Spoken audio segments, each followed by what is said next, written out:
Hi, I'm April Herring. I'm the Community Education and Outreach Coordinator with AuthoraCare Collective. I'm happy to be here with you today. Let's take some questions. I'm not comfortable talking about this. Why should I be thinking about a situation like this? That's a great question. And it's not uncommon to feel uncomfortable about talking about the topic of illness or death. But advanced care planning is about much more than illness and death. It's about empowerment, giving your voice power in the event that you can no longer speak. It's also about respect, having your wishes and desires for your own health care respected and carried out. It's about freedom of decision, having the freedom to decide what our health care will look like. And reality is, crisis time is not the time for these very important decisions to be made. Won't talking about it, won't that make something bad more likely to happen? I understand it's very natural to shy away from scary conversations, and topics such as advanced care planning are not always easy to talk about. But I've found it helpful to consider advanced care planning in a similar way that we consider auto insurance or health insurance. When we purchase auto insurance to cover our vehicles, we don't think that by doing so, we're going to increase the likelihood of being involved in a horrible crash. And the same with health insurance. Putting it in place does not cause bad health. So, advanced care planning is not a down payment on disease, decline, or death. It's simply preparation, a process involving conversation and documentation, which again empowers the individual to decide. It's not insurance, it's assurance. What does advanced care planning include? You should consider your overall health. Being aware of your health status is very important, and gaining as much knowledge and information about any health condition you might have. Consider your goals of care, what's important to you regarding your care, and how that care looks and how it's delivered.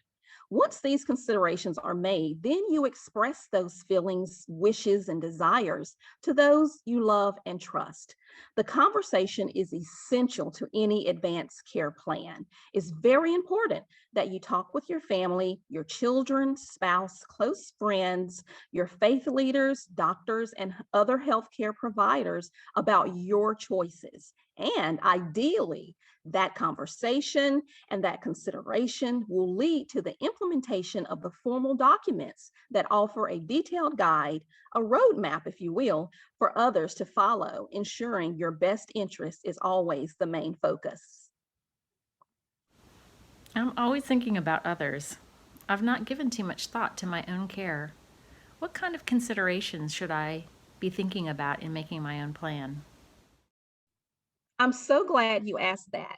I personally believe that when we decide to make an advanced care plan, we are actually considering others just as much, if not more, than ourselves. As you consider your plan, think of what gives meaning to your life. Again, consider your goals and desires for your personal care.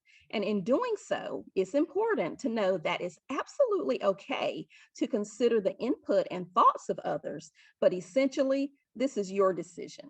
And each of us deserve to have our own personal wishes and choices respected and carried out. Remember, we cannot just assume that others will want for us what we would want for ourselves. In addition to me, a lot of people I care about are impacted by this decision, right? Absolutely. When illness, disease, or disaster impacts us, it automatically impacts those we love. And for that reason, advanced care planning is a gift. It's actually one of the most gracious gifts that you can give your loved ones.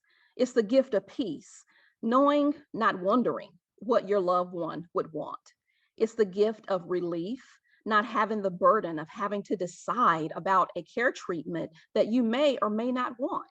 And it's the gift of your voice, having the power of your voice right there in that moment.